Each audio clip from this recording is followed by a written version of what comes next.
L'info éco avec Capital. On commence avec la première voiture électrique vendue à moins de 10 000 euros. Elle a été pensée et conçue par le constructeur chinois Great Wall Motors. Proposée pour un prix allant de 7 600 à 10 000 euros, la petite voiture électrique défie toute concurrence. Visuellement, la citadine ressemble à un cube avec une pointe d'originalité puisque ses phares sont en forme d'yeux.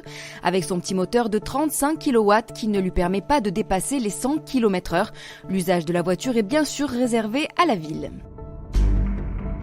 On passe au chiffre du jour, 500 milliards de dollars, soit 436 milliards d'euros. C'est le montant du patrimoine des 500 premières fortunes mondiales et il a baissé en un an. Néanmoins, pas de quoi paniquer puisque ces fortunes sont loin d'être ruinées. Leur patrimoine représente toujours 4 milliards 700 millions de dollars. La personnalité la plus touchée par ces pertes est Mark Zuckerberg, le président directeur général de Facebook. Les nombreux scandales qui ont touché son groupe lui ont fait perdre près de 25% de sa valeur en bourse en 2018. Ainsi, le génie de l'informatique a perdu 23 milliards de dollars. En revanche, Jeff Bezos, le patron du groupe Amazon, a lui gagné 14 milliards de dollars cette année. Le coup de gueule du jour est poussé par les enquêteurs internes de l'entreprise Nissan. Mise en cause dans une affaire d'abus boursier, Carlos Ghosn pourrait très bientôt être pointé du doigt pour abus de biens sociaux. Les enquêteurs ont retrouvé un accord signé par Carlos Ghosn et sa sœur, Claudine Bichara de Oliveira. Habitant au Brésil, elle était chargée depuis mars 2013 de conseiller Nissan sur les donations que le groupe était susceptible de faire.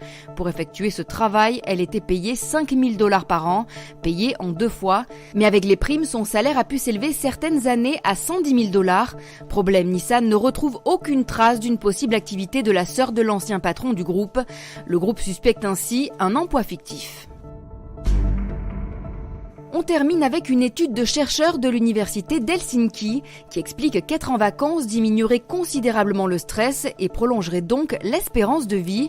Leur étude a été menée sur 40 ans et analyse 1222 hommes d'affaires finlandais nés entre 1919 et 1934. Les hommes qui prenaient moins de 3 semaines de vacances dans l'année ont affiché un taux de mortalité de 37% supérieur à ceux qui accordaient des congés plus longs. Même si les Français prennent de plus en plus de vacances, ils sont très nombreux à ne pas couper totalement du travail, et ce malgré l'adoption d'une loi sur le droit à la déconnexion il y a de ça 2 ans. Selon une étude réalisée par Monster, une plateforme d'offres d'emploi, 35% des Français acceptent de travailler pendant leur congé. C'était l'info éco avec Capital.